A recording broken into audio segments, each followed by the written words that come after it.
Hello everyone, welcome to my YouTube channel. आज तारीख है 28 मई 2020।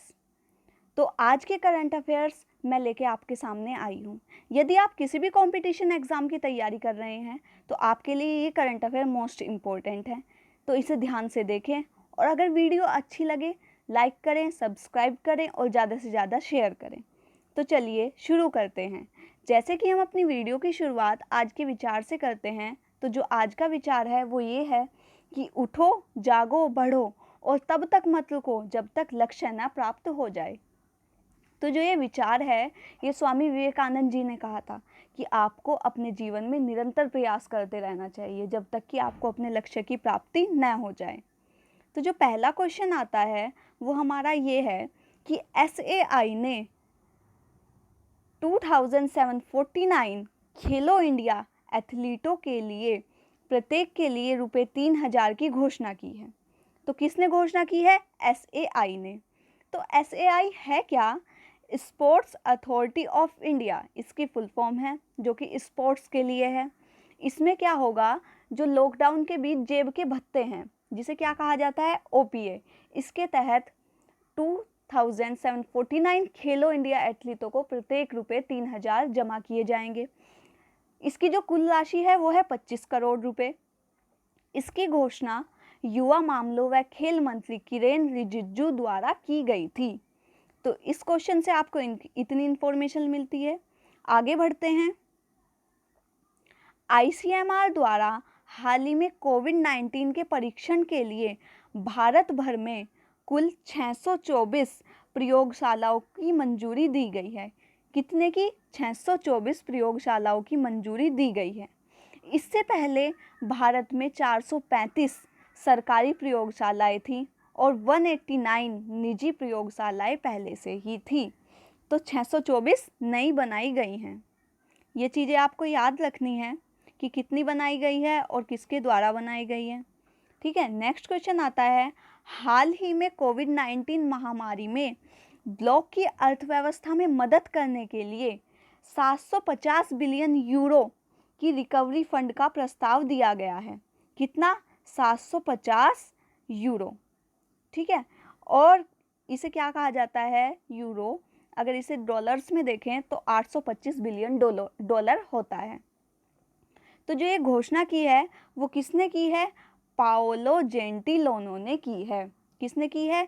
पाओलो जेंटिलोनो। नाम आपको याद रखना है, एग्जाम के लिए मोस्ट इम्पोर्टेंट नाम बन जाता है कि ऐसे क्वेश्चन आ सकता है, पाओलो जेंटिलोनो ने कितने रुपए की घोषणा की है, या 750 बिलियन डॉलर की घोषणा या यूरो की घोषणा किसने की है? तो पाओलो जेंटिलोनो ने की है। नेक्स्ट क्वेश्चन आता है, ब्रिटिश लेखक JK रॉलिंग ने अपनी नई चिल्ड्रन बुक द लैग बॉक के पहले 2 अध्याय जारी किए हैं। अगर एग्ज़ाम में कोई भी बुक आ जाती है तो एक बुक, मतलब कोई भी करंट बुक होती है, वो बुक आपके लिए एग्ज़ाम के लिए बहुत इंपॉर्टेंट बन जाती है, क्योंकि बुक्स से भी बहुत सारे क्वेश्चन पूछे जाते हैं। तो ये एक आपके लिए इम्पोर्टेंट बुक बन जाती है। तो इसकी कहानी 2020 में आधिकारिक प्रकाशन में दी जाएगी। इसमें क्या होगा, इसकी बहुत सारी वेबसाइटों पे किस्तों में जारी की जाएगी। जैसे 1 पार्ट आ गया, 2 पार्ट आ गया, 3 पार्ट आ गया, ऐसे जारी की जाएगी। ठीक है। इन्होंने ही पहले हैरी पॉटर, जो कि 2007 में बच्चों के लिए एक किताब निकाली थी, 2017 में रॉबर्ट्स गैलब्रेथ उपन्यास भी रॉलिंग ने ही जारी किया था। तो ये चीज़ आपके लिए इस क्वेश्चन से इतनी इन्फॉर्मेशन ज़रूरी है। थर्ड क्वेश्चन देखते हैं, गोवा के मुख्यमंत्री ने हाल ही में यह घोषणा की है कि राज्य में आने के लिए इच्छुक लोगों के लिए कोविड-19 नकारात्मक प्रमाण पत्र होना अनिवार्य है। तो ये किसने की है? गोवा ने की है कि अगर मेरे राज्य में कोई भी व्यक्ति बाहर से आ रहा है ना, तो उसके लिए यह प्रमाण पत्र होना चाहिए कि वो कोविड पॉजिटिव नहीं है, उसके पास नकारात्मक का प्रमाण पत्र होना अनिवार्य है। तो किसने घोषणा की है? गोवा के मुख्यमंत्री ने की है। ठीक है। तो अब अगला क्वेश्चन देखते हैं, हाल ही में सीमा सड़क संगठन ने उत्तराखंड में चंबा शहर के नीचे 440 लंबी सुरंग का निर्माण चारधाम प्रोजेक्ट परियोजना के तहत किया है। किसने किया है? उत्तराखंड ने किया है। कितनी लंबी सुरंग का किया है? 440 मीटर लंबी सुरंग का किया है। और कौन से शहर में किया है? चंबा शहर में किया है। तो सभी तरह से ये क्वेश्चन इम्पोर्टेंट बन जाता है। ठीक है, इसका क्या है, जो ये सुरंग है ये राजमार्ग 94, हमारे जो राष्ट्रीय राजमार्ग होते हैं उनके अलग अलग नेम हैं, तो ये किस पे बनाई गई है? 94 राष्ट्रीय राजमार्ग पर बनाई गई है।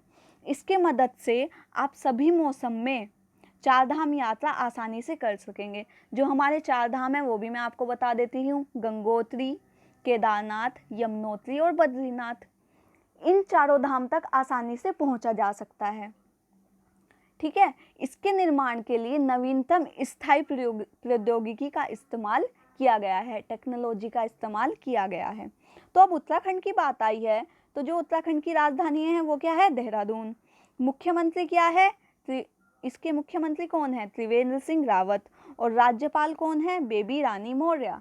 तो ये क्वेश्चन आपके लिए इतना इन्फॉर्मेटिव बन जाता है। अब आगे देखते हैं। हाल ही में भारत सरकार द्वारा आरोग्य सेतु मोबाइल ऐप को ओपन सोर्स बताया गया है। कौन से मोबाइल ऐप को बताया गया है open source? Aarogya Setu mobile app को।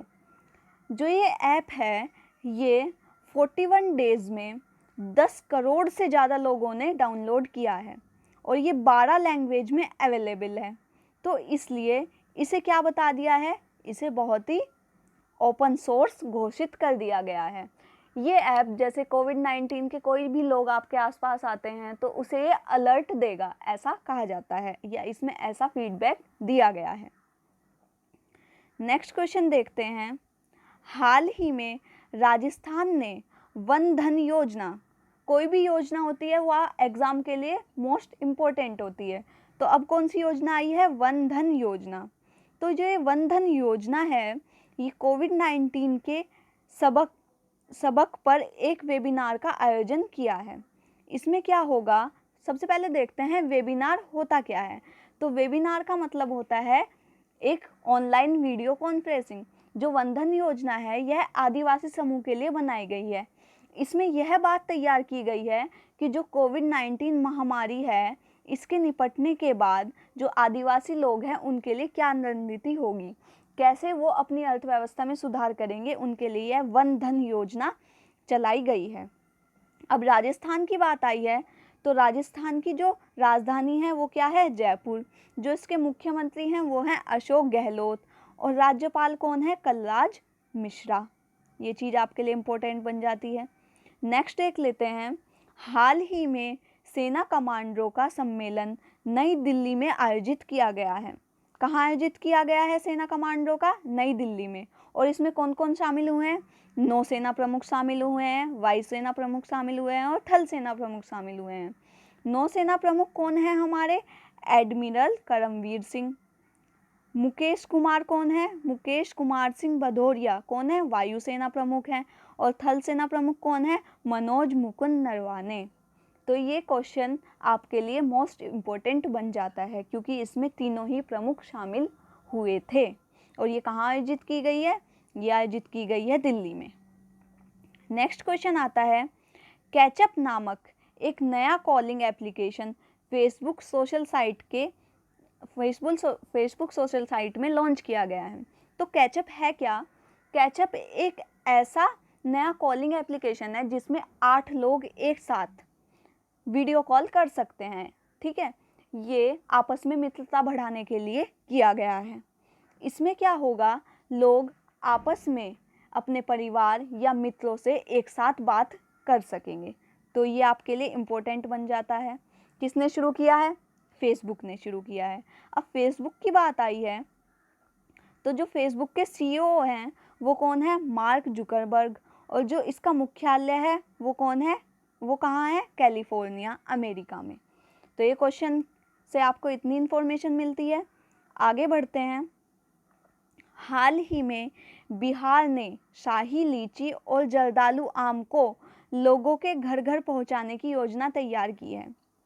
तो किसने तैयार की है ये? बिहार राज्य सरकार ने। कौन सी? शाही लीची और जर्दालू आम। तो उसने यह योजना क्यों तैयार की है? तो जैसे कि आप सबको पता है कि आजकल कोविड-19 पूरी तरह से फैला हुआ है, जिसमें हर जगह लॉकडाउन है। तो लोग घर से बाहर ना निकलें, तो उनके लिए घर-घर शाही लीची और जर्दालू आम की व्यवस्था की जाएगी।